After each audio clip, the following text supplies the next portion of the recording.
балалық шақта мен мұғалім болам деп армандадым.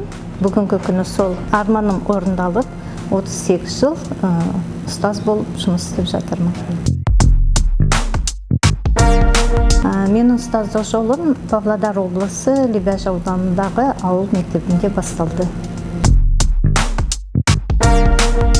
Оқушы болған кезде енді мен өткен ғасырда мектепті бітірдім, сондықтан бізде ондай мүмкіншілік болған жоқ. Бірақ та мен өте көп кітап оқыдым. И сол кеңес ретінде кітап оқу.